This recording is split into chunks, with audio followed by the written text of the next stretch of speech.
Cette conférence va maintenant être enregistrée. Ah. Pardon, excusez-moi.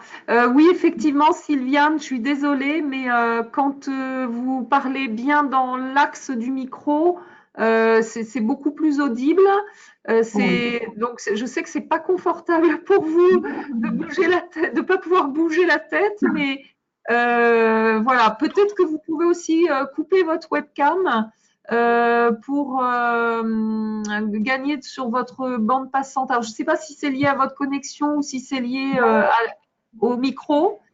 Je suis directement reliée au Wi-Fi par un câble pour que j'ai pas de D'accord. Donc, c'est perturbation. pas la connexion, c'est vraiment Non, votre micro. c'est pas. Donc, Ouais, je voilà. pense que c'est le micro. Là, donc il faut que je sois vraiment proche de l'ordinateur, hein, c'est ça? C'est là où Voilà. ça va être entendu mieux. Hein. Absolument. Oui. Bon, bah, je vais rester dans cette position le plus possible. Hein. Faites-moi signe si jamais je me rends pas compte que je dérive. Voilà. Donc, voilà, donc on va s'intéresser ce soir aux fonctionnalités de la couleur. C'est une, voilà, j'ai choisi cette problématique parce que le sujet étant tellement vaste, il fallait pouvoir se concentrer sur quelque chose de précis. Et donc, à travers cette problématique de la fonctionnalité de la couleur dans les projets architecturaux, on va balayer un certain nombre de notions et notamment donc cette thématique va répondre à des questions comme comment va-t-elle répondre à nos besoins, à l'envie de nos clients, comment la couleur, à quoi va-t-elle nous servir dans nos projets architecturaux et comment va-t-on pouvoir s'approprier les caractéristiques des couleurs pour développer nos projets. Alors, on a un chat à disposition, donc je vais ouvrir maintenant un PowerPoint et donc je vais dérouler un petit peu toutes ces notions que je vais aborder. Donc après ce passage par s'approprier donc les caractéristiques et qualités intrinsèques de la couleur, je vais vous inviter également, alors j'espère que par le chat ça va fonctionner, à faire une sorte d'introspective, de faire une prise de conscience de votre propre fonctionnement vis-à-vis du travail de la couleur. Et toute cette découverte de notions va nous permettre de prendre un peu de recul, de la hauteur par rapport au travail de la couleur, dans le but donc de pouvoir faire des propositions coloristiques qui seront vraiment adaptées aux situations et à nos clients. Donc ça va passer bien sûr quand on parle de client, de découverte du client. Et quand on parle de découverte du client, ça va passer par le langage, le vocabulaire lié à la couleur. On va voir que ça va être une difficulté supplémentaire de compréhension avec notre client et que c'est important de bien valider certaines choses quand on parle de couleur. Et tout ça va nous permettre ensuite de s'approprier justement les qualités et faire de la couleur une alliée dans nos projets, de pouvoir du coup exercer pleinement sa créativité dans ses projets, mais en mesurant les conséquences de ses choix. Voilà.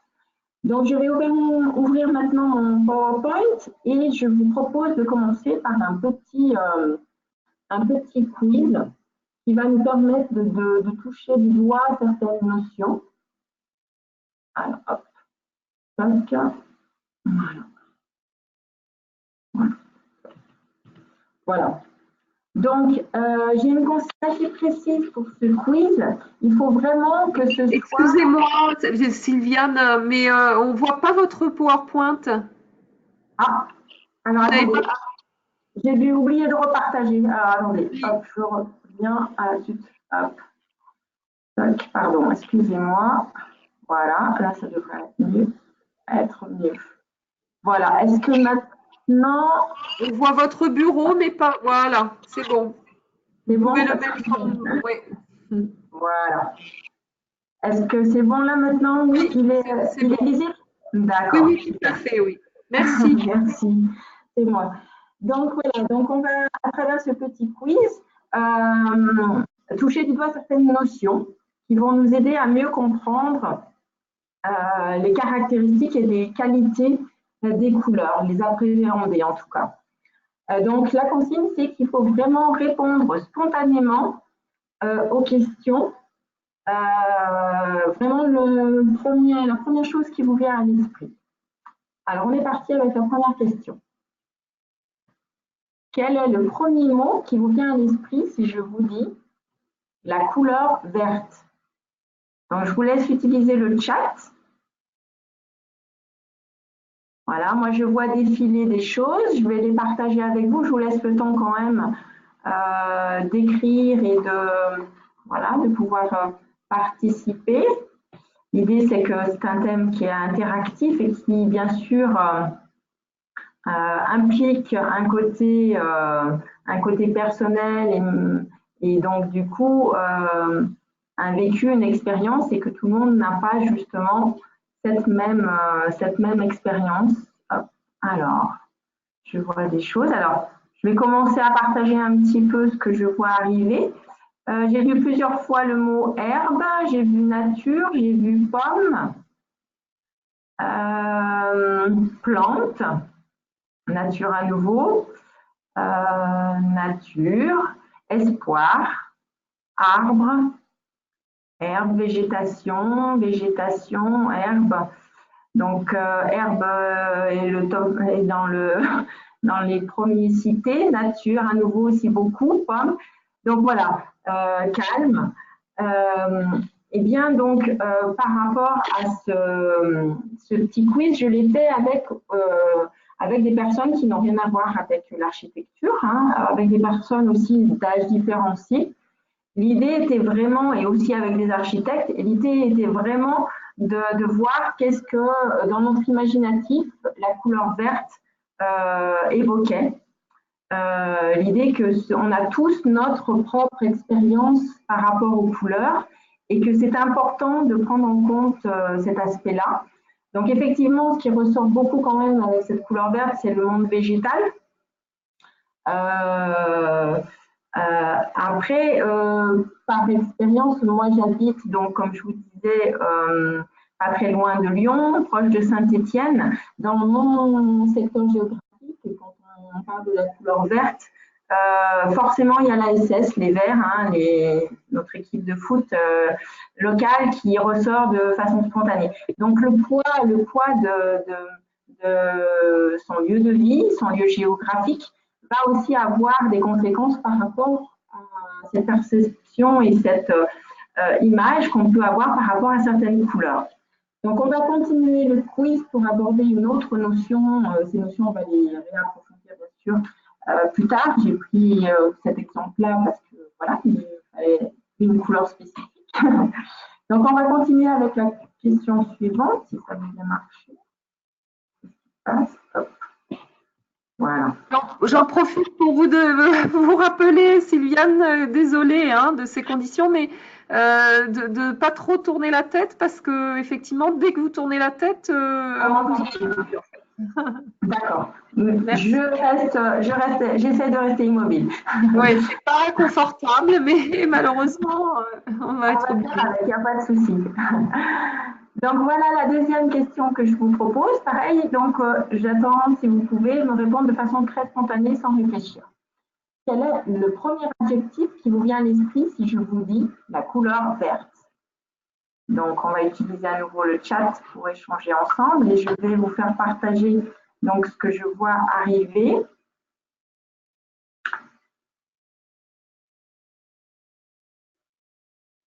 Alors, hop.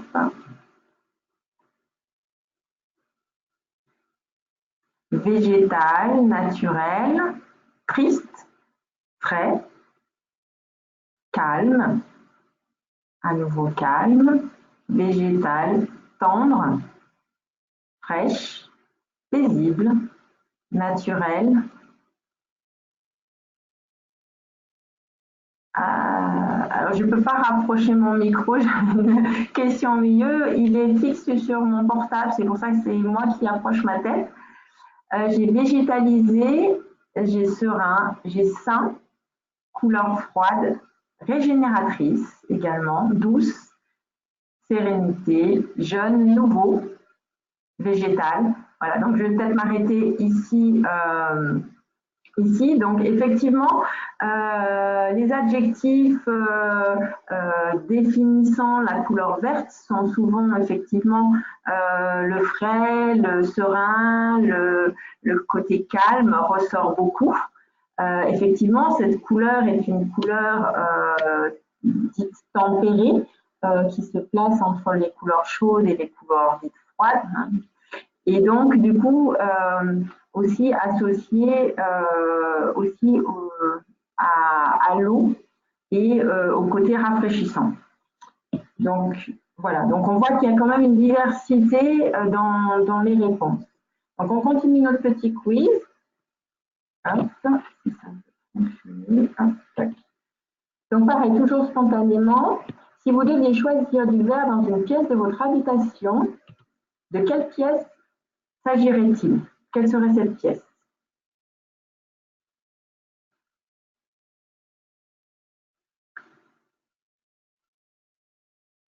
Alors, je laisse un petit peu écrire chacun sur le chat, et, puisque c'est spontané pour qu'il n'y ait pas d'interférence trop avec ce que je vais vous dire.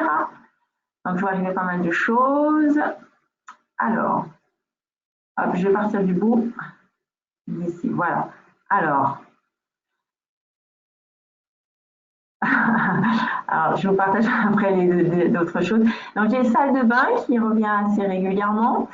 J'ai la chambre, j'ai la cuisine, chambre à nouveau, salle de bain, séjour, salle de bain qui est assez souvent dite, chambre aussi très souvent, cuisine à nouveau, bureau, salle de bain, chambre, cuisine, salle de bain qui revient très souvent. Voilà, qui revient très souvent. Donc, alors, moi, par rapport au questionnement que j'avais fait sur des personnes qui ne travaillent pas dans l'architecture, j'ai eu aussi des choses liées comme les WC qui sont revenus. Alors ça va être des notions, effectivement, WC, salle de bain, la notion de pureté, de propreté qui est associée à la couleur verte, un peu comme au blanc d'ailleurs. Et puis, donc, la chambre qui effectivement, la couleur verte pour ses qualités sédatives, de calme, de sérénité, va être aussi souvent nommée. Voilà. Donc ici, c'était pour vous faire aussi toucher et voir que la diversité des approches est aussi à bien prendre en compte. On continue notre petit quiz. Donc, écrivez-moi spontanément, donc toujours via le chat, une mélange de verre que vous aimez.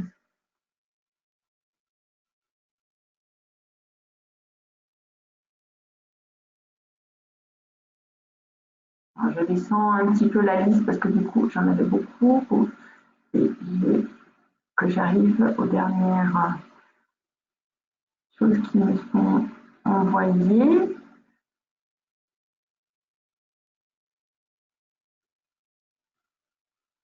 Alors, j'ai vert de gris, vert anglais, sapin, amande, vert d'eau, gris-vert, kaki, bleu-vert, olivier, émeraude, vert tendre, vert jaune, vert d'eau, anis, vert anis, vert émeraude, bronze, émeraude, vert tendre, émeraude, égée, bleu-vert ou vert canard, vert pomme, vert olive, vert d'eau, vert océan, vert émeraude, vert pastel, kaki. Alors là, c'est intéressant. Donc on voit qu'il y a une grande diversité au niveau de ces couleurs. Et c'est intéressant de voir également que parmi ces couleurs, il y en a deux qui ressortent pas mal, c'est le kaki et l'émeraude. Et ce sont justement les couleurs qui, dans les tendances actuelles, depuis, on va dire, quelques mois, sont très mises en avant. Donc, la couleur, on est forcément influencé par l'environnement et par tout ce qu'on peut voir autour de soi. et ce qu'on nous propose. Donc, voilà, c'est intéressant de voir que les tendances et la mode va influencer également notre perception et notre enclin ou désaffection par rapport à certaines couleurs. Alors, la dernière petite question de notre quiz. Écrivez-moi donc maintenant spontanément une nuance de vert que vous n'aimez pas. Voilà, c'est la dernière question du quiz.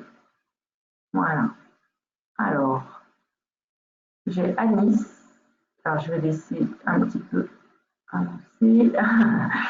Alors, j'ai eu plusieurs fois cacadois. J'ai Anis, cacadois. J'ai le kaki qui vient aussi. J'ai eu Anis sapin une fois également. Beaucoup kaki, bouteille. Sapin qui revient assez, cacadois qui revient assez souvent. Donc voilà. Alors dans les couleurs qu'on n'aime pas, effectivement, il y a les couleurs plus saturées. Donc le vert anis est une couleur saturée. Donc c'est souvent des couleurs qui sont plus le vert anis, a un côté un peu chimique qui peut déplaire plus facilement. Et puis également, le cacadois, c'est type, je l'avais eu aussi d'autre part à d'autres occasions lorsque je questionnais justement, ce sont ces verts qu'on ne sait pas bien identifier. Hein, ces verts qui sont à la frontière avec du brun, avec un mélange de jaune un peu important, des tons de moutarde, et toutes ces tonalités-là qui sont difficilement identifiables, souvent sont des couleurs qu'on désaffectionne. Voilà. Donc ça, c'était pour vous faire une première approche sur des caractéristiques justement et faire toucher du doigt que notre expérience personnelle va vraiment jouer un rôle très important dans notre façon d'appréhender les couleurs et c'est important d'en prendre conscience. Alors, je vais revenir sur mon PowerPoint. Hop, voilà. Donc, alors pourquoi j'avais choisi la couleur verte quand même? Je ne sais pas si vous savez quelle est la couleur préférée dans le monde occidental. Je précise bien dans le monde occidental parce que c'est aussi le côté culturel de la couleur qui fait que on a par rapport aux couleurs une approche qui va être différenciée. Et alors, est-ce que quelqu'un ou quelques personnes connaissent la couleur préférée dans le monde occidental? Je fais glisser pour voir si j'ai des réponses via le chat. Alors, j'ai beaucoup de réponses justes. Effectivement, c'est le bleu. Vous avez, pour la grande majorité, trouvé effectivement le bleu et depuis toujours, depuis le XVIIIe siècle, c'est une couleur qui est la couleur préférée. Et une étude a été faite en 2001 d'ailleurs et confirme que cette couleur reste la couleur préférée. Par contre, elle est modulée entre les hommes et les femmes. Les hommes continuent de préférer la couleur bleue, plutôt les tonalités claires d'ailleurs. Et par contre, les femmes, le vert vient de dépasser très légèrement le bleu comme couleur préférée lancée par les femmes lors de cette étude. C'est une couleur qui est très présente un peu partout. Et notamment, moi j'ai fait une petite étude par rapport à certains nuanciers et elle représente entre 10 et 25% des nuances présentées dans les nuanciers. Donc, on se laisse influencer. Hein, on se laisse influencer par tout ce qu'on voit et notre environnement. Donc, voilà. Pour en venir donc à une des premières caractéristiques intéressantes à connaître par rapport aux couleurs, c'est l'histoire des couleurs. Donc, je continue sur mon fil conducteur qui est le vert. Hein, j'espère que c'est une couleur que vous connaissez peut-être pas trop, qui va vous permettre de mieux la connaître. Je ne pouvais pas toutes les traiter, donc c'est pour ça que j'ai fait ce choix-là aussi. Donc, l'histoire du vert est liée au fait que c'est une couleur qui a été, au Moyen-Âge, faite à partir de végétaux. Et c'est une couleur qui ne tenait pas à la lumière, qui s'affadissait très très vite et qui a donc du coup longtemps pas été apprécié par son côté instable et volatile. Donc cette symbolique a été collée donc à cette couleur. Elle a incarné l'instabilité, l'infidélité, l'inconstance, l'infortune également et la malchance. Et on est allé la mettre souvent sur des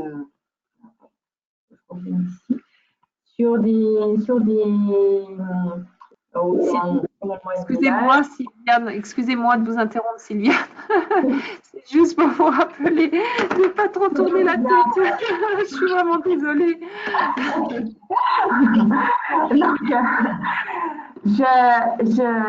Voilà, donc la couleur, j'essaie de bien y penser, de ne pas trop bouger. Donc la couleur verte est utilisée donc pour la couleur des créatures maléfiques, hein, donc les dragons, les serpents, et c'est dû justement à ce côté inconstant. On a essayé aussi d'utiliser des colorants artificiels comme le vert de gris, mais ça portait aussi une connotation négative puisque le vert de gris donnait des caractères corrosifs, voire nocifs à cette couleur qu'on mettait sur les textiles notamment. Et voilà tout ce bagage négatif que la couleur verte portait. Donc les choses évoluent bien sûr, les couleurs et les connotations et les symboliques qu'elles portent évoluent avec le temps.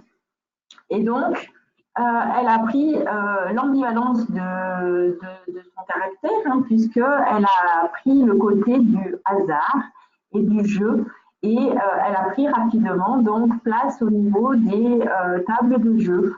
Elle a donc du coup basculé du côté un peu plus positif en incarnant donc du coup la chance, et elle va donc être attachée au jeu, hein, puisque les terrains de jeu de tennis stabilisés sont en vert, les tables de ping-pong aussi. Elle a également pris la connotation d'argent, puisque notre dollar arbore cette couleur-là aussi.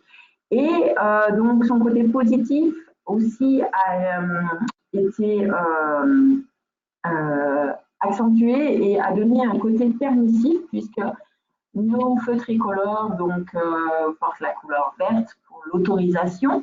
C'est également la couleur des issues de secours. Voilà, donc c'est aussi la couleur de la jeunesse, hein, jeune pousse. Donc la couleur verte, on voit avec le temps, a évolué dans ses connotations et sa symbolique. Et c'est important d'avoir ça en tête, puisque par notre éducation, par notre expérience, par la façon dont on a appréhendé les couleurs dans sa vie, ses expériences, va faire qu'on va avoir un bagage personnel par rapport aux couleurs. Donc actuellement, que se passe-t-il avec notre couleur verte? Alors aujourd'hui, la couleur verte, elle incarne eh bien, donc toujours la chance, hein, le PMU, le jeu, mais aussi elle est devenue une couleur connotée de valeurs positives. Les publicitaires s'en sont emparés pour nous parler du bio, pour nous parler des marques éthiques, des marques éco-responsables. C'est maintenant devenu une couleur vertueuse. Le recyclage également utilise la couleur verte. Donc voilà, on voit que l'évolution d'une couleur au fil du temps et ses connotations vont évoluer. Et forcément, on va être influencé par tout cet environnement coloré qu'on a autour de nous via le marketing, les publicitaires et les marques. Maison verte, voilà, pour le côté écologique de la marque. Et donc, la couleur a de tout temps aussi permis de traduire et de montrer son appartenance à un groupe culturel, à faire passer un message. Alors tout à l'heure, je vous disais donc que j'habitais proche de Saint-Étienne. Chez nous, la couleur verte a une connotation bien sûr particulière. Le côté géographique aussi des couleurs, Hein. Chaque région aussi a dans son architecture des marques, des empreintes de couleurs qui peuvent être plus marquées. Hein. Les couleurs provençales, les couleurs basques, les couleurs de la Bretagne ne sont pas les mêmes. Et bien qu'on évolue avec le temps et les tendances, il reste néanmoins un capital et un bagage lié à la couleur. Alors, je vais également vous parler de l'aspect symbolique de la couleur. Ici, le vert anis attire l'œil.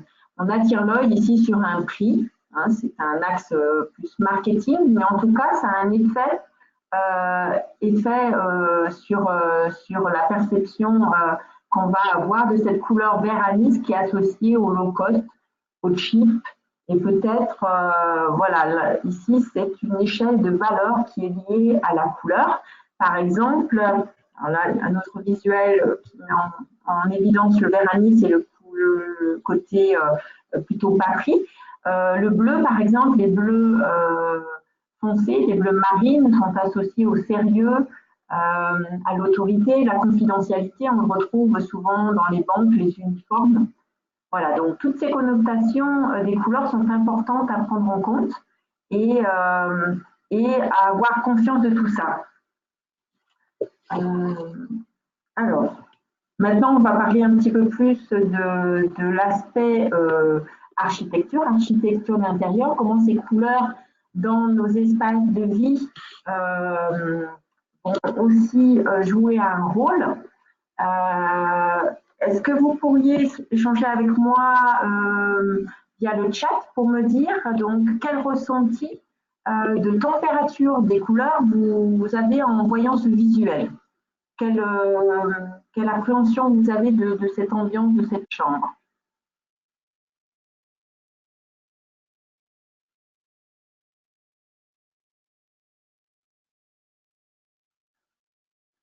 Alors, je vais partager avec vous ce que je vois arriver. J'ai eu beaucoup de froid, frais, frais, beaucoup de choses. Et j'ai aussi calme et sérénité qui revient assez régulièrement. J'ai froid et triste aussi. Voilà, donc ici, c'est vraiment la température, la notion de température des couleurs. Alors ici, on est dans un gamailleux de couleurs de vert qui vise les bleus pour le fauteuil. Donc effectivement, des couleurs froides. On a un sol gris, aussi une couleur froide, dite froide en tout cas. Et si on imaginait cette pièce avec un plancher, l'ambiance serait tout de suite réchauffée. C'est ici une des fonctionnalités de la couleur, c'est qu'elle va nous permettre de corriger certains effets de mal-être par rapport à la couleur. Effectivement, ici, on a un ressenti frais, froid, hein, ça va être un degré qui va être du coup personnel ou serein également, mais en tout cas, si on s'est connecté avec le micro, je ne sais pas qui s'est connecté. Voilà, donc les couleurs vont nous permettre de corriger et d'améliorer. Par exemple, dans une ambiance très froide, on va pouvoir ici effectivement corriger avec une couleur matériau, on va dire, comme je disais, en mettant un sol, un plancher bois, en tout cas un aspect bois, du coco, quelque chose qui va venir à la fois par la matière et la couleur réchauffer notre ambiance.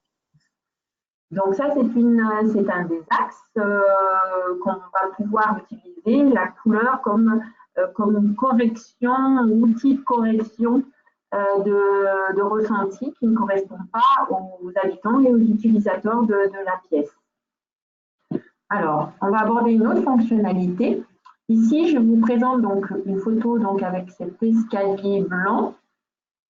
Comment est-ce que vous pourriez me qualifier cet escalier? Comment le percevez-vous? Est-ce qu'on peut échanger, si vous permettez, avec le chat? Alors, je descends.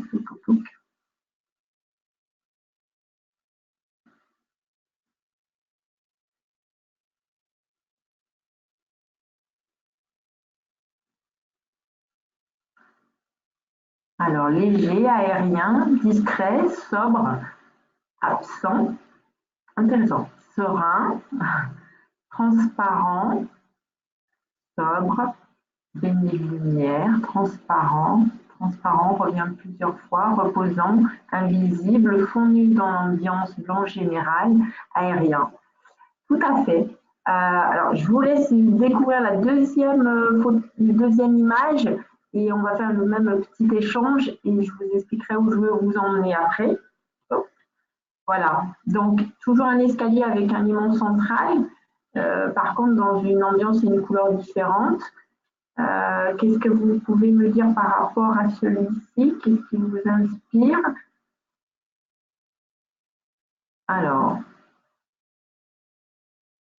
j'ai imposant, non, je dois être toujours dans le tout, massif, imposant, imposant, imposant, présent, il casse la pièce, séparation de l'espace, lourd, imposant, sombre, design, massif, tranchant,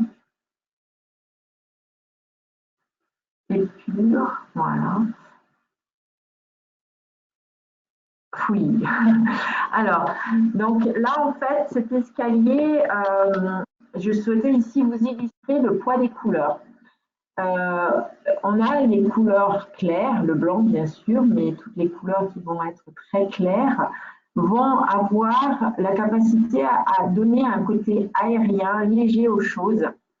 Et donc, ça va permettre aussi intentionnellement de donner à certains objets, à certains éléments, une valeur dans notre espace. Hein, l'escalier plus foncé, effectivement, on a eu imposant, lourd. Effectivement, les couleurs foncées, sombres, vont s'ancrer dans le sol, vont avoir la sensation d'assise et tout ça va permettre justement, en jouant avec les couleurs et en choisissant les bonnes couleurs, de pouvoir intentionnellement créer justement un caractère léger, à l'inverse, asseoir un élément dans l'espace. Donc, je vais vous illustrer avec deux visuels comment on peut les utiliser, justement, ces caractéristiques du poids de la couleur, que j'appelle le poids de la couleur. Ici, voilà, on a un visuel d'un couloir long. Donc, on a fait un soubassement foncé, justement pour casser la hauteur de ce couloir. Et cette couleur, ce soubassement est vraiment assoit notre mur dans son espace. Ici, une autre petite chose de fonctionnalité de la couleur, c'est qu'on voit la porte foncée dans le fond qui arrête le regard quand on a un couloir très long. Effectivement, la couleur, notamment les couleurs foncées, vont permettre justement d'arrêter l'œil et de ne plus avoir cet effet de tunnel sans fin. Voilà. Donc, une autre façon d'utiliser la couleur, par son poids ici, donc on va le mettre en plafond justement pour rabaisser la hauteur de ce couloir et aussi ici créer un fond à cette pièce en ayant utilisé la même couleur foncée sur la porte du fond. Voilà donc du coup une des fonctionnalités qu'on peut utiliser dans la couleur. Alors, on va continuer. Ici, je vous présente un autre visuel. Voilà, donc ici, le choix donc, a été de faire une retombée du plafond sur les murs pour justement créer visuellement de la hauteur. Alors ici, il y a plusieurs intérêts à ce choix-là. Donc ici, bon, créer de la hauteur, c'est une première chose, hein, par cette retombée blanche sur les murs, mais également, elle permet de mettre en valeur ce joli lustre vertigo qui, du coup, vient s'inscrire dans ce plafond blanc. Et troisième chose intéressante à voir sur cette image, C'est également créer un lien par la couleur. Ici, on voit que la couleur du lustre rappelle la verrière. Et également, on peut même dire que dans le graphisme, on est aussi un petit peu en connexion, qui permet de créer un vrai lien et d'asseoir et de justifier ce choix de ce lustre. Et la couleur contribue à vraiment le mettre en valeur et dans cette pièce. Alors, on continue avec un autre visuel. Alors, ici, je vais vous montrer 3 visuels. Et si vous pouviez me dire, donc, comment vous dénommez la couleur principale que vous voyez. Premier visuel. Comment vous la nommez, cette couleur?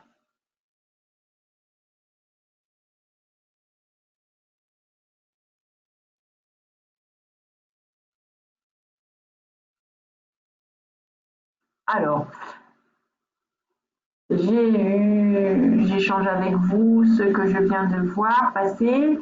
J'ai eu beaucoup de taupes, de marron, de brun, de taupes, beaucoup de taupes, marron, marron, taupe, beaucoup de taupes, terre, gris foncé, brun, marron, kaki, brun, taupe, voilà.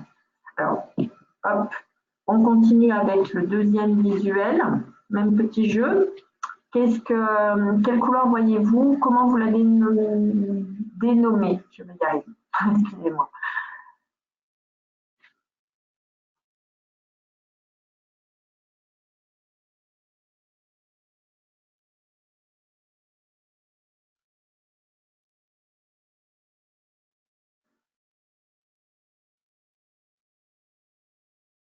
Alors, anthracite, gris, argent, gris, ficelle, gris souris, taupe, gris beige, gris chaud, brun clair, gris taupe, gris taupe, grège, taupe érosée, taupe claire, gris coloré. On continue. Hop, troisième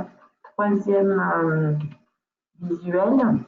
Comment dénommez-vous cette couleur?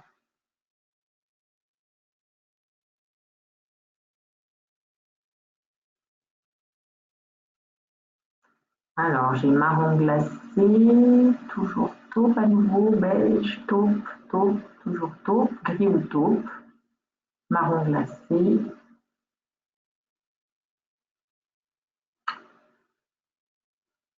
gris chaud, marron glacé. Alors, je vais vous expliquer pourquoi je vous fais faire ça. Vous savez comment j'ai trouvé ces 3 visuels? Je suis allée sur Google et j'ai tapé pièces en couleur taupe. Et là, j'ai pris des visuels de ce qui m'était proposé. La couleur taupe, ça me fait toujours, c'est toujours un moment très spécial, puisque en travaillant avec les clients, on a eu une vague de tendance couleur taupe. Et en fait, ce qui était très amusant, c'est que je n'ai jamais eu 2 personnes qui m'ont montré la même couleur quand on parle de la couleur taupe. Et d'ailleurs, même les peinturiers ont du mal. Bon, la couleur taupe, si on se rattache à l'animal, c'est presque du noir, hein, c'est un gris très foncé. Et voilà ce que nous donnent comme couleur les peinturiers. Alors voilà, ici, c'est de Lucky Valentine qui nomme un taupe. Ici, c'est la Seigneurie qui nomme cette couleur taupe. Et ici, c'est les couleurs de flamand. Donc voilà, là, je voulais mettre le doigt sur quelque chose qui est très important, c'est tout le vocabulaire et le langage des couleurs.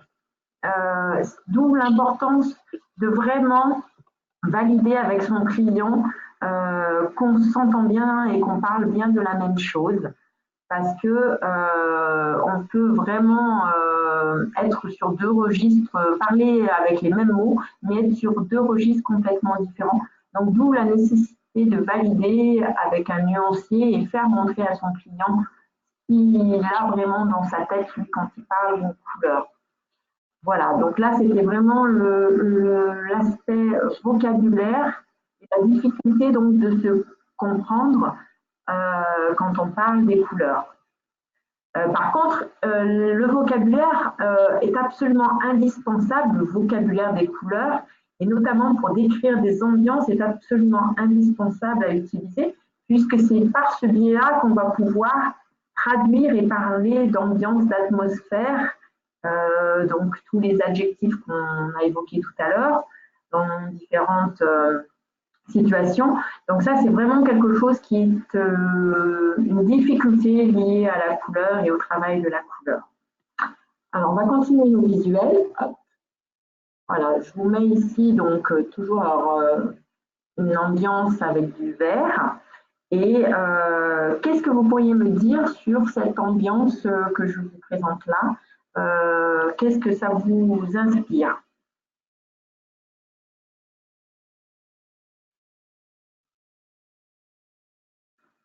Alors, je vous laisse quelques instants écrire. Alors, c'est rapide, hein. Beaucoup de réactivité, je vous remercie. Donc, j'ai tendance, j'ai menthe, j'ai mode tropical, j'ai dégradé, j'ai frais, j'ai aquatique, j'ai détente et naturelle, apaisante, tendance, bof. Voilà, j'ai pas mal de choses. Qu'est-ce qui arrive encore? Fraîcheur, aquatique à nouveau, sérénité. Pas très chaleur. Frais, uniforme. Contemporain élégant. Exotique aussi. Bof. Pas très chaleureux. Pastel. Frais. Donc en fait, voilà. Donc on voit qu'il y a quand même des perceptions différentes. Hein. Donc ça, on n'est pas surpris. Hein. On en a parlé déjà. Donc ici, moi, j'ai eu du naturel, du végétal, du chlorophylle quand j'ai posé des questions. J'ai eu du calme, du couleur fraîche, sereine, apaisante, sédative. Pour certains, c'est vigorant et d'autres végétales. Voilà. Donc ici, c'est vraiment pour parler d'une ambiance, c'est important d'utiliser donc ce vocabulaire. Alors, on va passer à une autre fonctionnalité de la couleur. Et là, je vais vous faire partager un chantier. Donc ici, c'est une maison en rénovation. Donc j'ai conseillé donc le maître d'ouvrage pour l'intérieur. Donc je vous ai mis son environnement avec sa dépendance gardée dans son jus, son mur en pierre. Et donc, ma cliente destinait donc cette maison à la location. Et au départ, elle voulait faire que du blanc. Et puis, donc, en discutant avec elle, j'ai pris du blanc. Alors, pour quelle raison? D'abord, vous voulez mettre que du blanc. Oh, ben, ce sera plus lumineux. Et voilà. Alors, je dis, ben oui, mais c'est un petit peu dommage. La location, déjà, tout le monde. Je n'entends plus rien. Ah, pardon. Est-ce que ça va mieux? Je me suis rapprochée. Est-ce que ça va mieux? Oui? Ah, oui, d'accord. Excusez-moi. Je m'étais un peu reculée. Donc, pourquoi du blanc? Je disais, et elle me dit, bon, ce sera plus simple, et puis comme ça plaira à tout le monde. Alors, je dis, bon, la location, c'est tout le monde qui propose du blanc. Donc, pourquoi ne pas se démarquer? Et puis, votre maison, c'est pas du contemporain, c'est de la rénovation. Elle s'inscrit quand même dans un environnement végétal avec des matériaux authentiques. On garde les dépendances dans leur jus. Pourquoi ne pas créer une continuité de cet extérieur vers l'intérieur? Donc, je vais proposer justement de mettre un petit peu de couleur. Alors, voici quelques visuels. Alors, c'est en chantier, je suis désolée. Voilà. Donc, ici, on voit vers les évacuations la zone de la cuisine. Ici, donc, en plus, elle avait choisi une cuisine très classique pour notre époque, hein, gris et noir. Voilà. Donc, je lui ai dit, apporter un peu de couleur va permettre de aussi créer donc une continuité et un lien avec l'extérieur, hein, puisqu'on est dans des tonalités qui s'approchent des boiseries qu'on voyait vers la dépendance et qui se marient bien aussi avec le sol qu'elle a choisi et également qui va pouvoir créer des zones et structurer son espace puisqu'on a une grande pièce de vie On ne sait pas trop comment les gens vont l'utiliser, mais en tout cas, cette partie-là, ce sera forcément la cuisine puisqu'elle va être installée ici. Et ici, la couleur est utilisée pour structurer l'espace. J'ai aussi mis du vert qu'on voit dans le fond également pour arrêter les yeux aussi dans cette pièce et créer un peu plus de projection pour les personnes qui vont venir la visiter sans mobilier. Voilà, je vous ai mis quelques visuels. Le vert a la vertu, dans ces tonalités-là, pardon, quand on utilise un éclairage blond chaud, justement de se teinter de brun et contribuer à donner une ambiance plus chaleureuse, puisqu'on a en présence quand même beaucoup de gris et de noir pour contrebalancer un petit peu cette présence de couleurs froides. Donc voilà ici une autre fonctionnalité de la couleur. Hop. Alors ici, donc on va voir d'autres aspects. C'est un autre chantier. Donc ici, avant travaux. Voilà, je vous mets les visuels. Donc une grande pièce ouverte, le hall en continuité avec la pièce de vie, avec une mezzanine à l'étage. Donc ici, bien sûr, la rénovation avait pour but de moderniser cet espace et puis de l'alléger. Donc on va voir ici que effectivement le choix des couleurs va permettre d'alléger et de gommer cette présence du bois. Voilà. C'est aussi les couleurs vont permettre de gommer des choses qu'on n'a plus envie de voir, qu'on va rendre plus discrètes. Ici, qu'on va uniformiser aussi du coup. Et on a aussi profité pour aussi structurer l'espace ici. Alors via aussi le motif et le papier peint, qui sont, alors j'en parle dans mes formations, de vrais atouts complémentaires à la couleur qui permettent encore d'enrichir nos propositions et de jouer avec la couleur encore de façon plus intéressante parfois. Mais en tout cas, ici, voilà, on a par la couleur structuré notre zone hall, salle à manger et à l'étage, créer une ambiance plus cosy en changeant notamment aussi le sol. Voilà pour donc cette fonctionnalité-là. Alors, hop, hop. Alors, avant d'en venir à cette partie-là, je souhaitais vous parler de la notion de bien-être. C'est important également de lier la couleur à la notion de bien-être. La couleur va aider à se sentir bien, que ce soit au travail ou dans sa maison, dans ses espaces de vie. C'est important parce que la couleur, notre environnement coloré va influencer notre humeur. On a un effet miroir. L'effet miroir, on peut le comprendre très facilement par rapport à l'humeur qu'on peut avoir qui est différente à l'automne, hein, quand la luminosité est moins bonne, quand les couleurs changent par rapport à notre humeur quand on a un temps ensoleillé et lumineux. Donc, les couleurs vont contribuer à justement faire que notre environnement va nous créer du bien-être. Donc ça, c'est très important. Par rapport aux couleurs et au choix de couleurs que j'ai tout à l'heure, je vous présentais par rapport à la rénovation, je voulais faire juste une petite parenthèse par rapport aux couleurs naturelles. Les couleurs naturelles et issues du monde végétal et minéral sont des couleurs qu'on a l'habitude de voir dans notre environnement. Donc, ce sont souvent des couleurs qui sont appréciées par le plus grand nombre et qu'on vit bien parce que justement, on a l'habitude de les avoir dans notre environnement. Après, des personnes peuvent avoir besoin de couleurs plus toniques, plus contrastées. Alors là, c'est avec la découverte de son client qu'on va pouvoir justement évaluer ça. Mais en tout cas, les couleurs naturelles sont des couleurs souvent dont on ne se lasse pas rapidement, puisqu'on a l'habitude de les avoir dans notre environnement. Voilà. Donc, ça, c'était une petite parenthèse par rapport à ce choix de couleurs naturelles et de bien-être, de notion de bien-être, qui est une notion essentielle pour une fonctionnalité essentielle que doit avoir la couleur. Alors, tout à l'heure, donc, on a parlé de la couleur qui crée un lien avec l'extérieur. Ici, j'ai commencé à mettre une première photo d'un pôle culturel. Et ici, la couleur va jouer un rôle complètement différent. Voilà.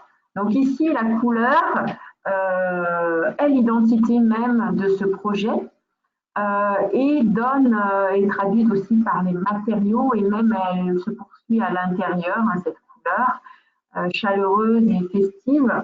Là, donc, la couleur a vraiment été choisie en contraste, on voit aussi avec son environnement, hein, le rouge et le vert, couleurs en opposition et en contraste fort, crée une vraie personnalité à ce bâtiment, qui déjà par son architecture, bien sûr, est très atypique et particulier, mais en tout cas, ce choix de la couleur contribue à lui créer une vraie identité. Et là, la démarche intentionnelle de ce choix de la couleur et de la mettre au centre du projet. Ça peut être aussi une des fonctionnalités qu'on va pouvoir utiliser par la couleur. Alors, une autre approche, voilà, je vous mets un visuel ici, et là, je vais, si vous voulez bien, partager avec vous qu'est-ce que ce visuel vous inspire par rapport à la couleur. Quel rôle joue ici la couleur? Est-ce que vous pouvez me dire pour vous quel rôle elle a ici? Alors, je vais partager avec vous les...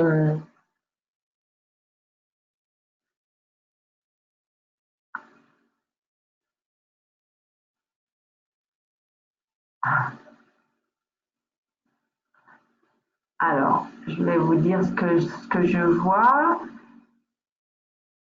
Alors, accentue le côté nature, je vais remonter, nature, mise en évidence, contraste, esprit champêtre, accentue le côté nature, trop brutal, rappel de la nature, champêtre, campagnard, éveil, forêt, donner une impression de nature, nous faire croire à la campagne, tête de vie, atmosphère champêtre, extérieur. Voilà, donc en fait, ici, moi, cette couleur, je trouve qu'elle permet de créer effectivement un contraste fort avec les matériaux. Et là, la couleur est utilisée en faire valoir des matériaux utilisés ici, qui sont des matériaux très authentiques, assez bruts, présence donc beaucoup du bois dans sa façon authentique et très brutale, presque, on va dire.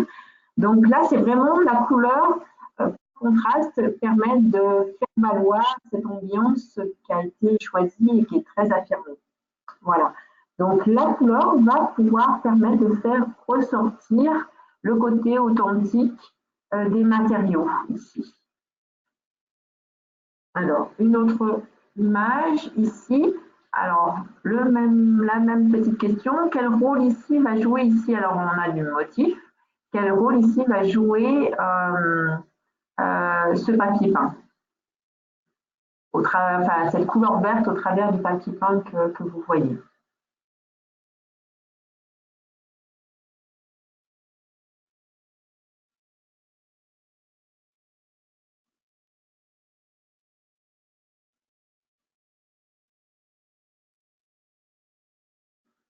Alors, je vais partager avec vous les réponses que j'ai eues. Donc, je reviens à vous.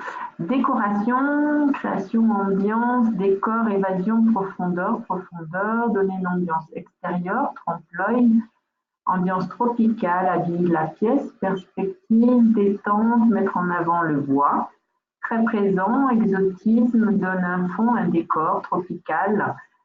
Donc, effectivement, ici, on a en présence donc, du beau mobilier, un mobilier choisi, élégant, dans des matériaux nobles. Et ici, donc, le motif contribue à contraster effectivement et à mettre en valeur ce bois et ce choix de mobilier et à animer ce mur. C'est-à-dire qu'ici, la couleur au travers du motif permet de donner du mouvement et donne quelque chose de moins figé. Donne peut-être une ambiance aussi un petit peu plus décontractée. Bien sûr, le côté exotique, il est là.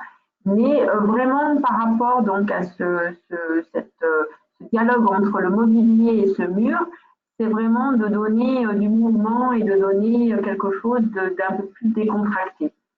Donc voilà, le motif et la matière alliés à la couleur sont de vrais atouts et vont nous permettre d'aller encore plus loin. Donc c'est des choses que j'aborde dans la formation. C'est vraiment une piste intéressante pour pouvoir travailler la couleur de façon encore plus personnelle et créer des ambiances très intéressantes. Voilà. Alors, on poursuit. Hop, je reprends. Donc ici, je vous mets un visuel. Est-ce que ce visuel vous inspire une ambiance particulière, je dirais. Voilà. Quelle ambiance particulière vous inspire ce visuel?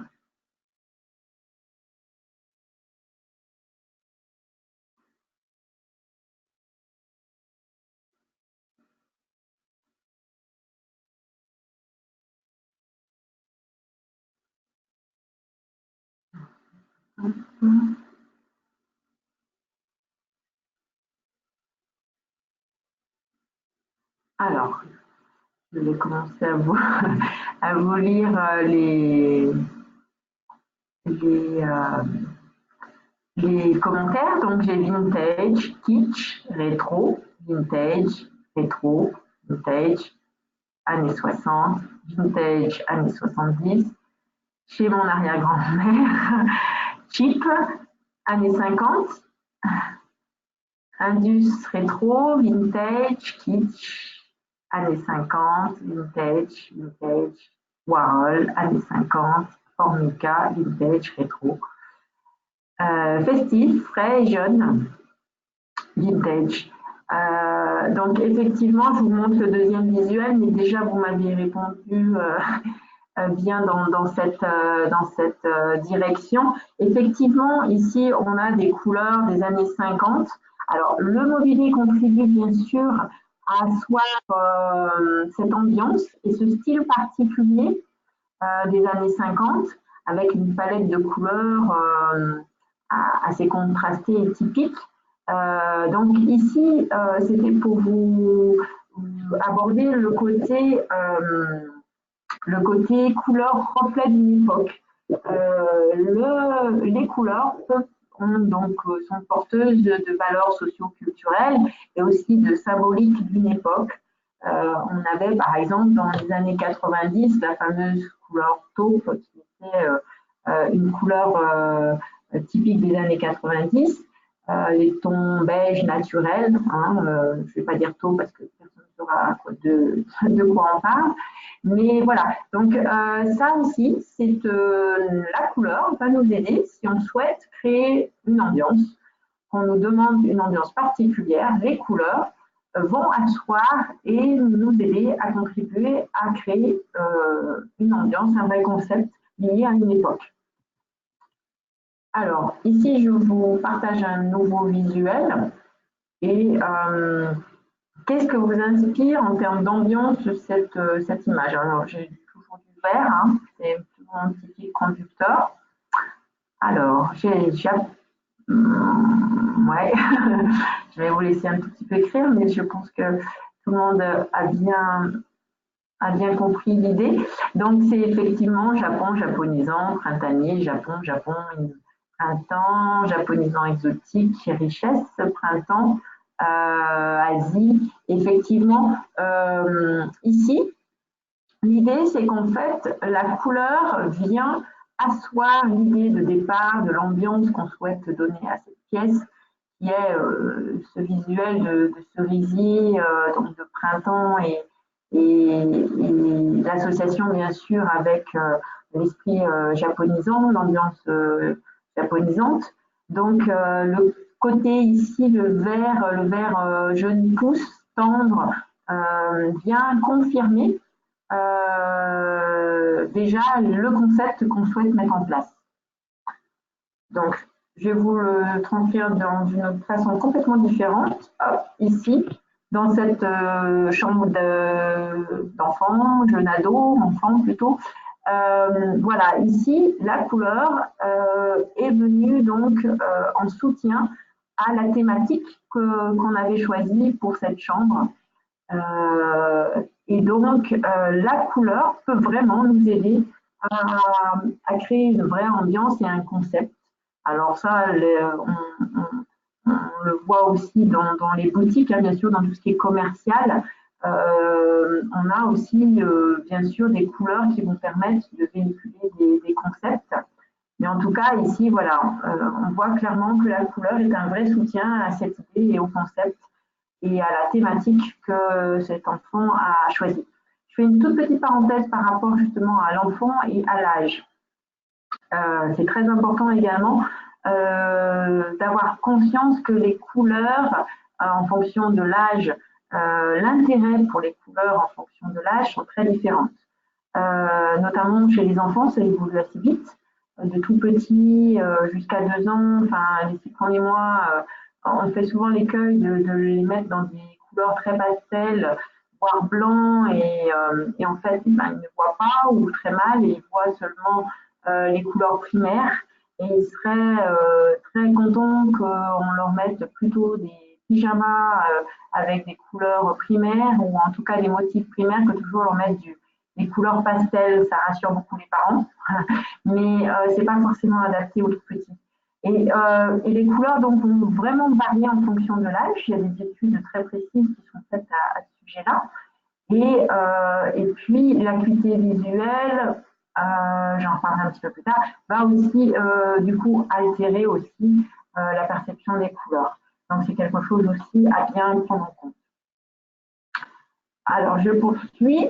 Ici je vous mets donc 3 visuels et si vous pouvez me dire quel point commun vous voyez par rapport à ces visuels. Alors, excepté effectivement la couleur qui est très proche pour les 3 visuels, mais il y a d'autres choses par rapport à ces visuels, un point commun qui est intéressant ici à souligner. Alors, je vous laisse écrire.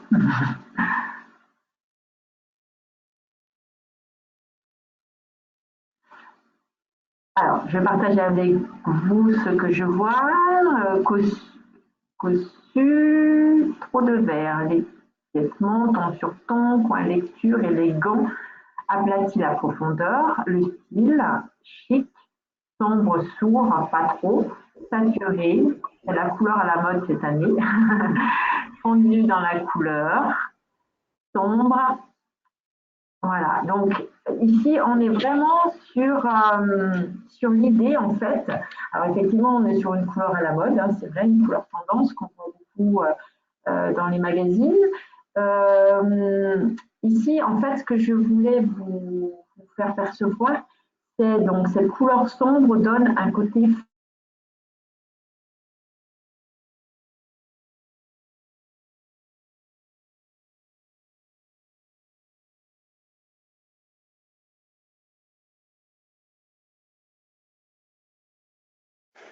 On vous a perdu totalement, Sylviane. On n'a plus d'image, plus de son. Alors, est-ce que vous êtes sorti sans le vouloir? Je regarde. Non, pourtant, je vois que vous avez toujours votre micro activé. Mais là, on ne vous entend plus, on ne vous voit plus. Enfin, on vous voit, mais l'image est figée. Alors, peut-être essayer de ressortir et de revenir. Ah, ça y est. Ah, pardon, j'ai eu un petit message, j'étais plus connectée, alors je ne sais pas quand est-ce que vous m'avez perdu tous, je vous prie de m'excuser. Je vais revenir un tout petit peu en arrière par rapport à ces photos. Donc, je vous disais que justement, le point commun dans ces photos, c'est effectivement, donc on a une couleur à tendance, c'est vrai, on la voit beaucoup, cette couleur, un peu dans notre environnement, dans les magazines, tout ce qui est lié à la décoration d'intérieur. Mais au-delà de ça, c'était plus le côté sombre et profond de cette couleur qui donne un côté très feutré, donc à ces différents espaces. Et aussi qui gomme des reliefs et aplatit les choses. Hein, quelqu'un me l'a dit d'ailleurs. C'est vraiment ça, c'est en fait que les couleurs sombres vont aplatir les choses et faire que ici, on va voir simplement ce qui va ressortir sont les objets. Hein, donc le coussin sur le canapé, les petites tables, les pieds de notre meuble et le bouquet de fleurs et la petite table avec la théière qui vont ressortir. Donc les couleurs vont nous permettre aussi d'uniformiser un environnement et pourquoi pas de fondre son mobilier dedans. Hein, et permettre justement de faire ressortir qu'un élément très spécifique. Ce qui ressort aussi ici, qui est intéressant, c'est la texture. La texture de nos deux canapés en velours ressort aussi par rapport à l'environnement coloristique. Voilà. Donc ça, c'était aussi une fonctionnalité de la couleur intéressante. Alors, je poursuis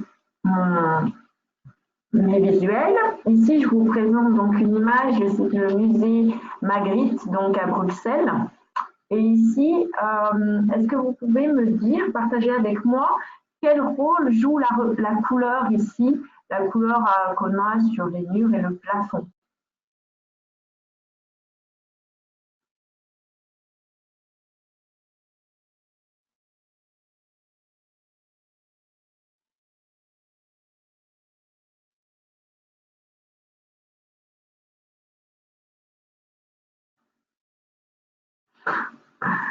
J'ai quelqu'un qui m'a dit dur si c'est le jaune l'année prochaine pour la couleur tendance.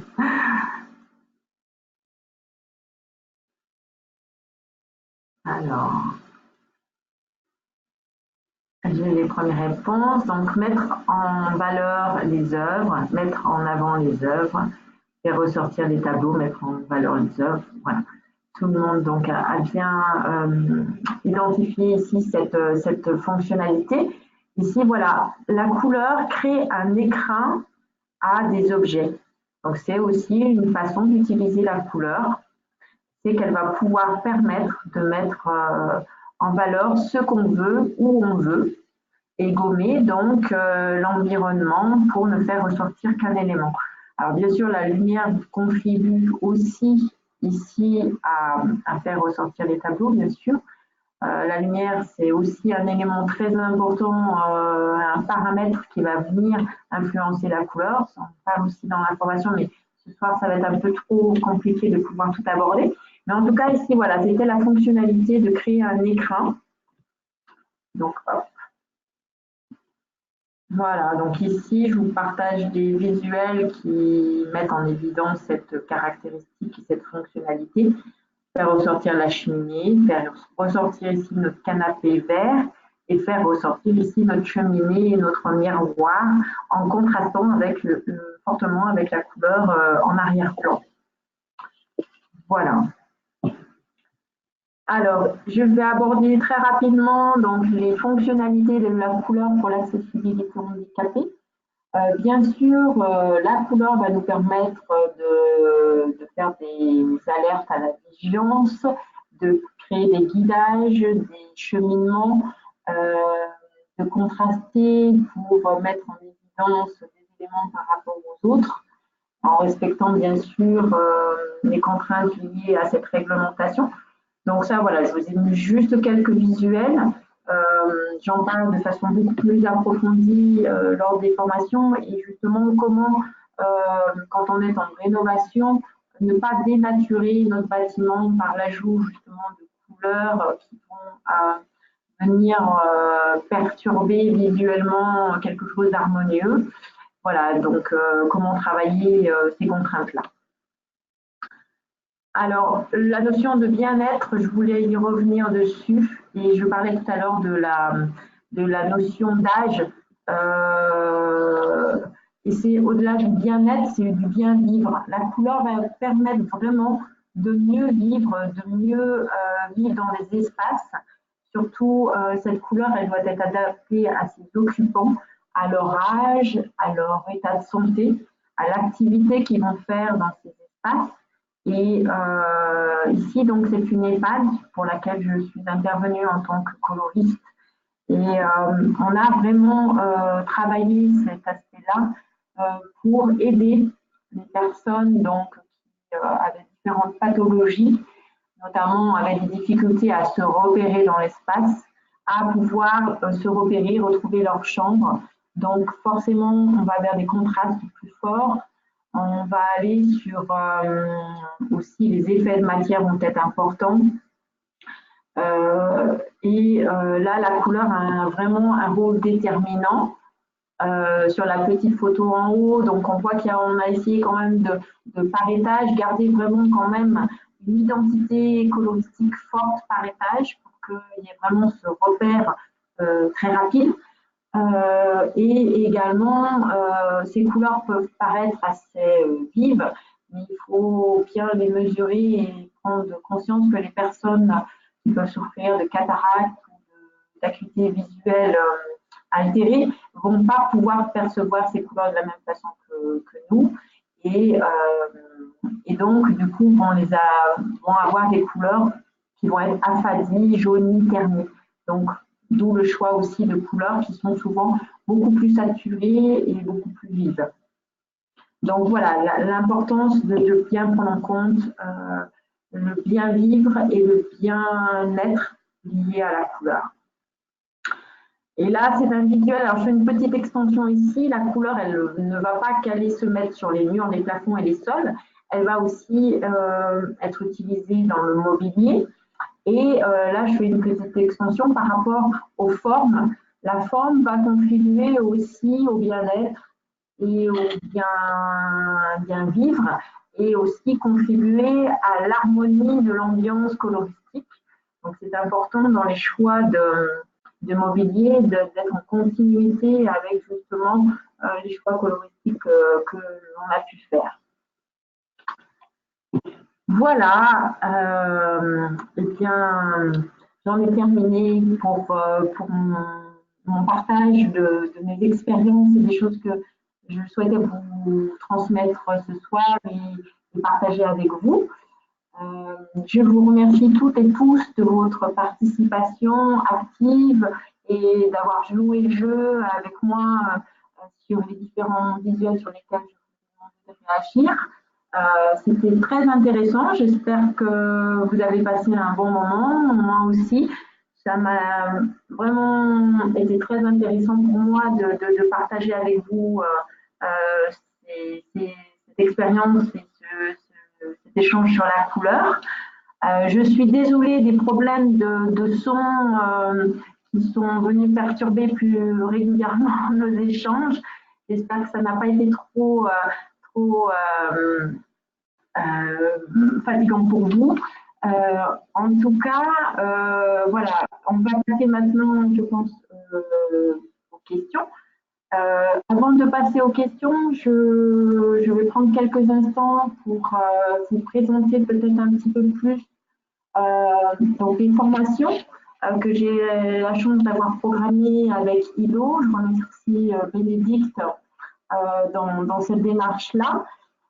Donc voilà, je vous donne les dates qui ont été positionnées. Donc à Toulouse, jeudi 10 et vendredi 11 octobre, et Montpellier, le jeudi 7 et le vendredi 8 novembre. Pour vous expliquer un petit peu plus cette formation, en quoi elle consiste, elle va permettre de répondre de façon beaucoup plus approfondie, on va beaucoup plus loin dans le travail des couleurs, en appréhendant à la fois l'aspect extérieur et intérieur. On va également travailler, créer et construire des harmonies, voir comment on crée ces harmonies. Et puis, essayer de partager avec vous une méthodologie, une approche construite de la démarche coloristique pour un projet, en vous en partager donc des outils qui peuvent vous aider au quotidien. Et on fait bien sûr un parallèle avec la couleur, les matériaux, les effets de matière, les motifs, comment justement tout ça enrichit encore le travail de la couleur dans les projets architecturaux. Et bien sûr, tout ça est appuyé par beaucoup de cas pratiques, voilà, d'exercices qui vont vous permettre de prendre en main des outils et vous les approprier. Voilà. Donc, je vais peut-être vous laisser la parole si vous avez des questions. Donc, je regarde peut-être s'il y a des choses qui arrivent. Je suis en train de faire descendre. Alors, pour rassurer tout le monde, la formation ne se déroulera pas à distance. Il n'y aura pas de problème de son, ça se fera en présentiel, donc rien à craindre. Voilà. Et je suis vraiment désolée pour ces problèmes techniques qu'on a vérifiés en amont, mais bon, voilà, c'est pas parfait malheureusement. N'hésitez pas à poser des questions. Si vous avez, vous pouvez les poser en activant votre micro ou dans le chat, comme vous voulez, mais c'est aussi sympa de pouvoir les poser oralement. Donc, n'hésitez pas. Si vous voulez qu'on revienne sur des choses, bah écoutez, c'est avec plaisir. Hein. Je peux revenir en arrière sur mon PowerPoint s'il y a des visuels sur lesquels vous souhaitez échanger. Merci à tous. Hein. C'est vraiment sympa tous les petits messages que je reçois. Alors, j'ai une question concernant des ouvrages. Oui, donc les ouvrages que je peux vous conseiller. Alors, M. Pastoureau est vraiment quelqu'un de très intéressant à lire sur la couleur. Ce que je vous propose, c'est que je pourrais communiquer via Ivo Formation quelques ouvrages qui sont intéressants. Après, ils sont très nombreux. Tout dépend un petit peu quelle thématique vous souhaitez approfondir par rapport à la couleur. Effectivement, il y a plein d'ouvrages très intéressants et que je peux vous partager effectivement via ILO Formation. Je donnerai quelques livres que je peux vous conseiller et que j'ai trouvé très intéressants. Oui, il n'y a aucun souci. Nous, on a l'habitude de renvoyer après les webconférences des documents complémentaires si les gens le souhaitent. Là, je vois qu'il y a beaucoup de demandes par rapport aux façades. Voilà, la couleur des façades. Je pense que c'est quelque chose qui est… Alors, effectivement, j'en parle dans l'extérieur. Donc ici, j'en ai pas trop parlé parce que par rapport à la fonctionnalité, c'est vrai que c'était moins peut-être parlant, mais en tout cas, oui, c'est une problématique aussi qu'on peut aborder. Tout à fait. Après, c'est aussi une approche un peu plus spécifique et qui est assez différenciée par rapport à l'intérieur. Mais j'en parle effectivement quand même dans la formation et ça peut être effectivement une formation très spécifique aussi sur la façade. Alors, donc voilà.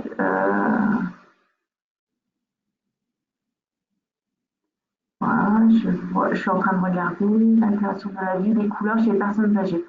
Alors, l'altération de la vue des couleurs chez les personnes âgées, oui. Alors, en fait, en vieillissant, on ne perçoit plus les couleurs et la vivacité des couleurs de la même façon, on va dire.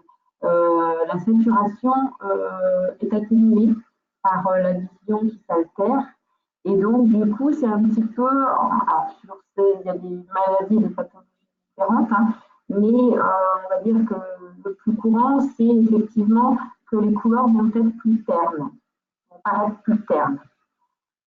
Donc, c'est effectivement, quand on travaille sur une maison de retraite, quelque chose à prendre vraiment en compte, parce que ce qui peut nous être un peu trop vif ou voire agressif ne le sera pas pour les résidents.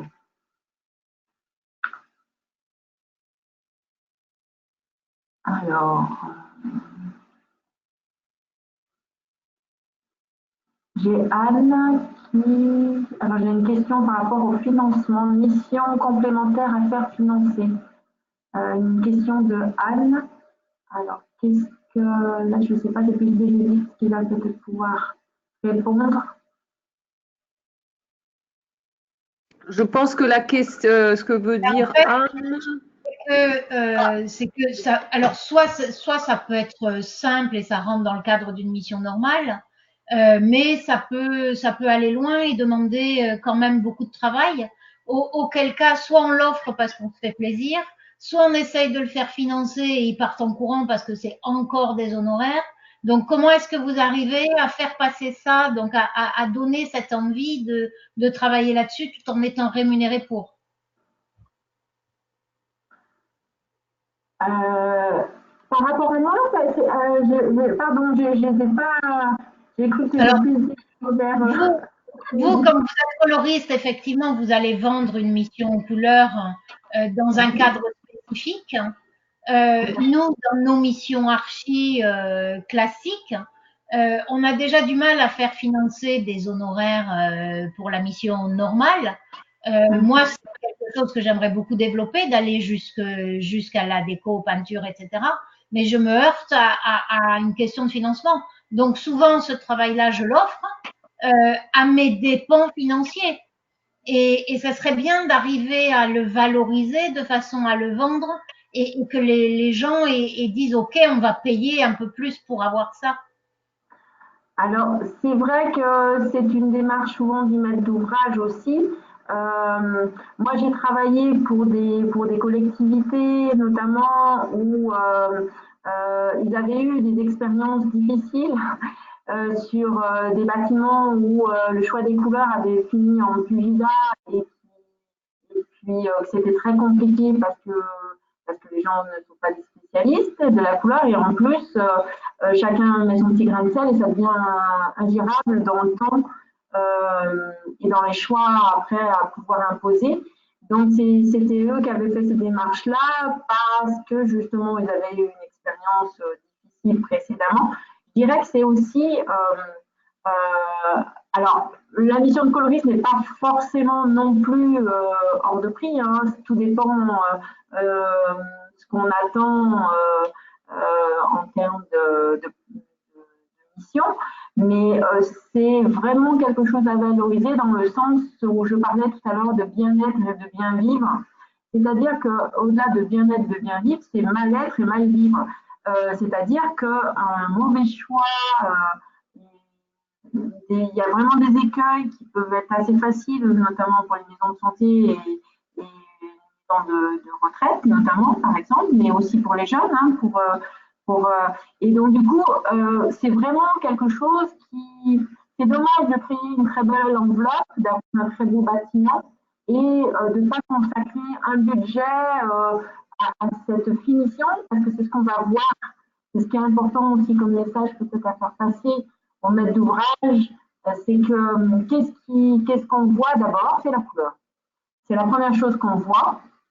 Et choisir de magnifiques matériaux et à côté ne même pas se poser la question de savoir quelle couleur on va mettre pour justement mettre en valeur ce matériau, c'est vraiment, ça doit être une démarche globale et c'est vraiment quelque chose qui va contribuer, moi j'insiste vraiment dessus, au bien-être et au bien-vivre dans les espaces et au travail, hein, c'est important aussi.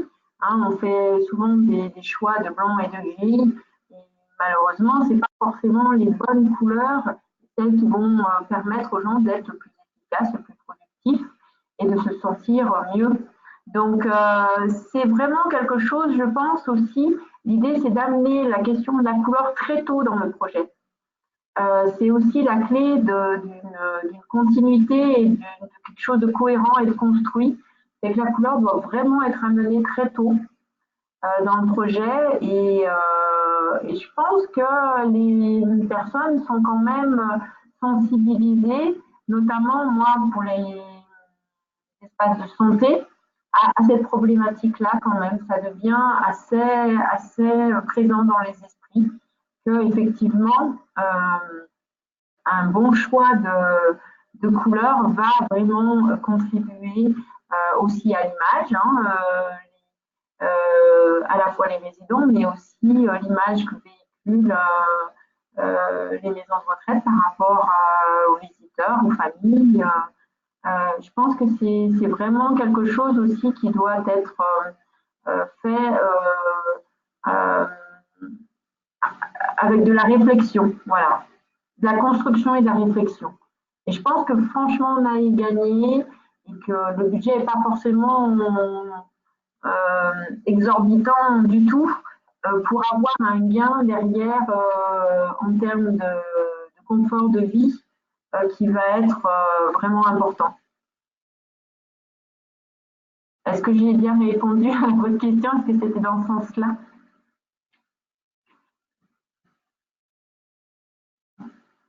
Je suis en train de descendre avec la petite flèche. Ah, il n'y a plus de son?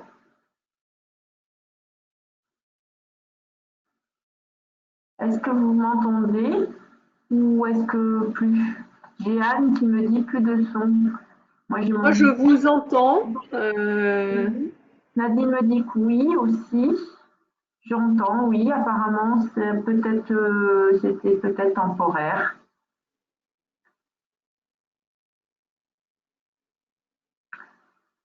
Oui, je vois des références peuvent inciter à confier une mission spécifique, effectivement. Hein.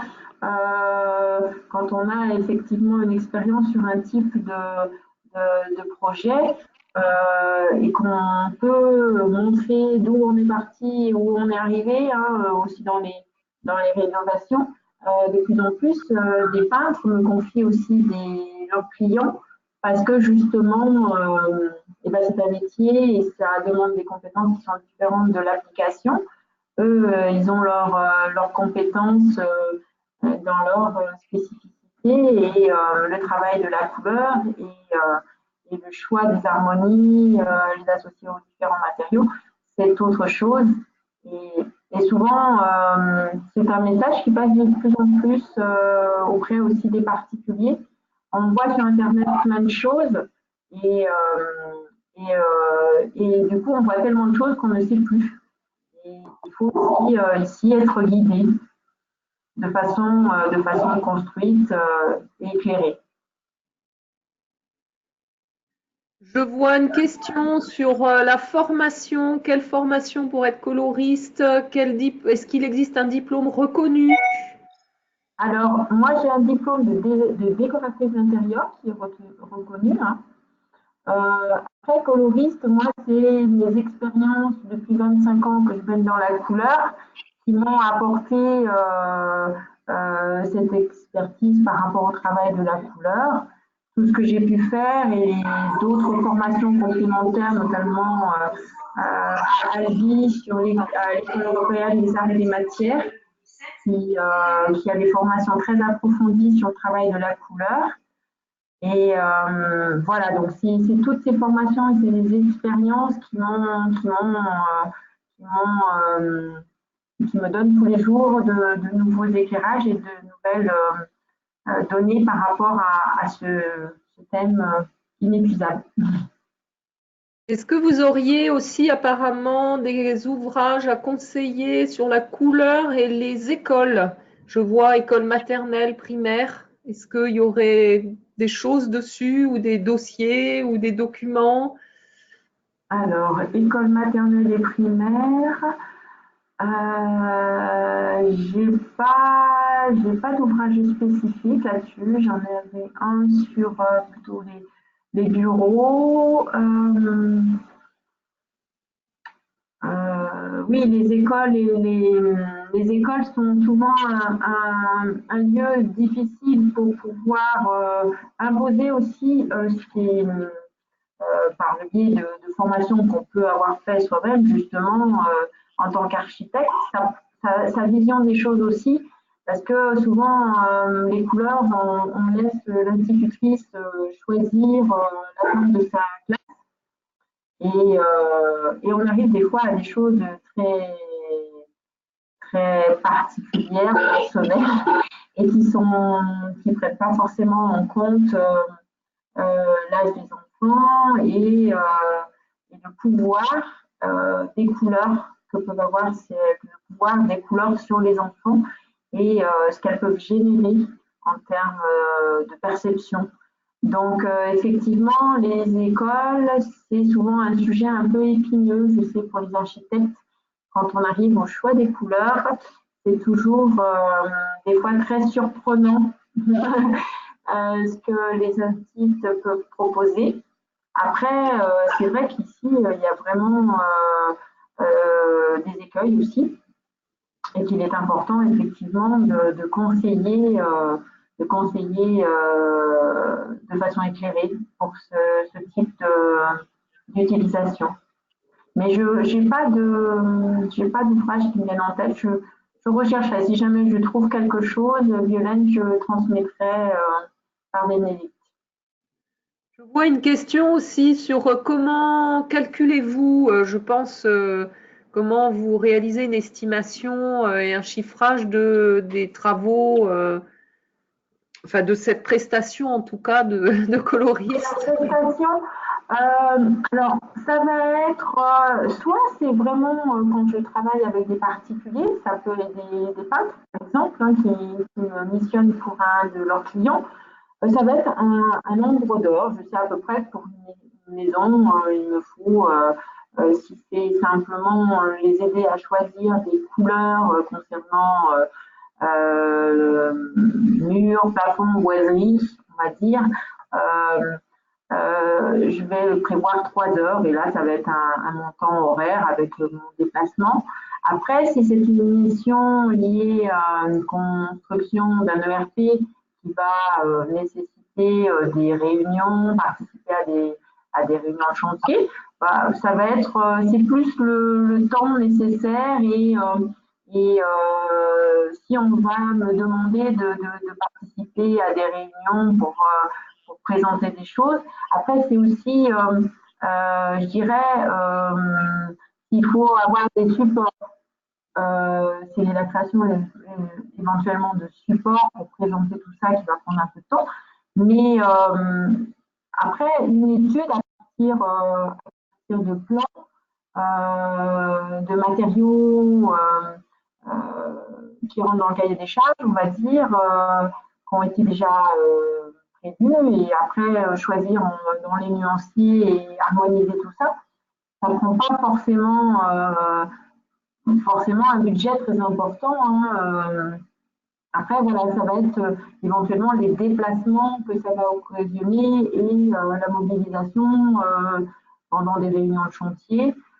Mais ça reste vraiment quelque chose d'accessible. Après, si vous souhaitez échanger avec moi sur un projet spécifique, vous donner une idée par rapport à une problématique, une surface, bah, écoutez, il n'y a pas de souci.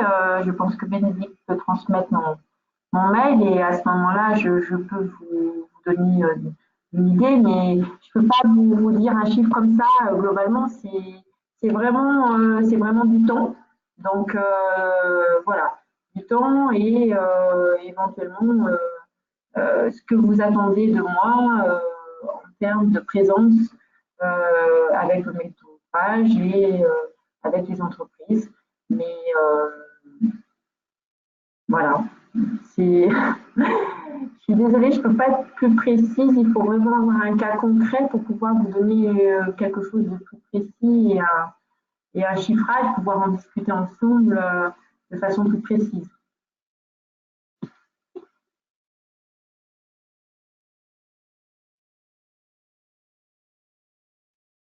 Oui, oui, oui. Je vois la réponse de Anne. Effectivement, voilà, c'est effectivement notre ton qui rentre en ligne de compte, effectivement, et l'implication qu'on nous demande dans des réunions, et voilà.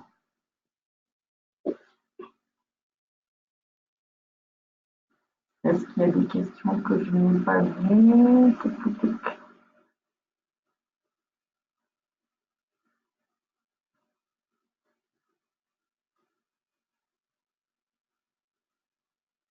Je vois plus de questions.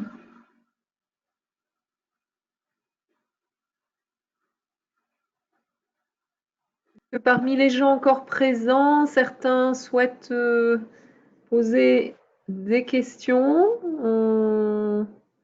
On arrive à la fin de cette webconférence, mais vous pouvez encore, là, il y a 5 minutes, encore si vous voulez poser des questions. N'hésitez pas à me faire un retour aussi par mail, parce que là, je vois que vous êtes, je reconnais des noms. Vous êtes nombreux à participer à nos webconférences très régulièrement. C'est vrai qu'on ne fait pas spécialement de questionnaire de satisfaction, d'évaluation, parce que ce n'est pas de la formation obligatoire pour nous, c'est de la formation complémentaire. Quoi qu'il en soit, vos retours sont toujours très appréciés, donc n'hésitez pas surtout. Merci pour tous les petits messages de remerciements, hein, c'est très gentil. J'ai eu beaucoup de plaisir à échanger avec vous, même si parfois la liaison a été difficile. Voilà, donc c'était vraiment quelque chose de très intéressant et très enrichissant aussi pour moi de pouvoir voir justement vos réactions par rapport à mes choix visuels et les messages que je souhaitais vous faire passer par rapport à cette thématique.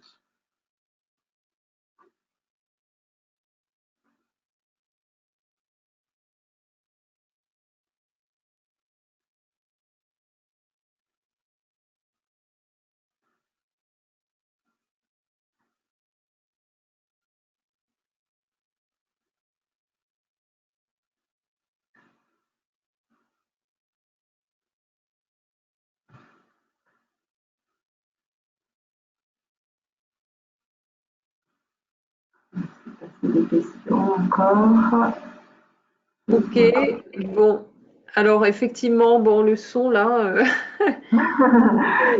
c'est un peu, c'est dommage, mais Un peu perturbé. la prochaine fois, je pense qu'en fait, l'idéal c'est de brancher un micro sur votre PC. C'est vrai que tous les PC ne sont pas forcément de qualité égale par rapport au micro et par rapport au son. C'était pas gênant quand on s'est vu avant pour faire le test, mais c'est vrai que là sur la longueur, ça pouvait être assez gênant. Ouais, il y en avait plusieurs qui avaient quitté en me disant le son est vraiment pas bon. J'ai bien essayé de bien rester après bien positionné, mais c'est vrai que de temps en temps. Et ben c'est pas facile, hein, c'est pas facile. Ouais. C'est pour ça. Bon, eh bien, je crois qu'on a fait le tour de la question. Je vois que il y a plus de questions. Donc, on va s'arrêter là. Ouais. Je remercie beaucoup les gens qui sont encore connectés, d'avoir participé, d'avoir résisté jusqu'au bout malgré le son qui était très moyen. C'est donc que le sujet intéresse. Et puis, Sylviane, je vous remercie. Je vais également vous laisser. Si vous voulez revenir vers moi par rapport à une éventuellement bibliographie. Oui. Et puis, on pourra rééchanger de toute manière pour préparer ces formations qu'on a programmées à Toulouse et à Montpellier. Tout à fait. D'accord. Bah, écoutez, avec grand plaisir. Donc, merci à toutes et à tous. Je vous souhaite aussi une très bonne soirée et au plaisir de vous rencontrer. Très bien. Allez, bonne soirée à tout le monde. Merci. Bonne soirée, à bientôt. Au revoir. Au revoir.